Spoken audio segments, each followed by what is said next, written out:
Hello everyone. So today I show you how to buy a UK number in PowerDialer AI. So what you have to do, you have to come to the settings, and after that you can see there are some source phone numbers that we are providing.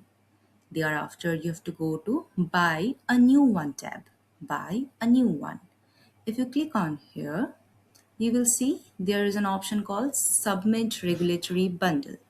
Just below that, you will see a drop down option. If you click here, you will see United Kingdom, UK number. If you click to UK, you have to go to the load requirement tab. Load requirement. If you click here, you will see a form is popping up. Now what you have to do, you have to fill in your business details in this and submit the form. Once submitted, you will receive your UK region based number within 1 to 2 days. That's all. Thank you so much.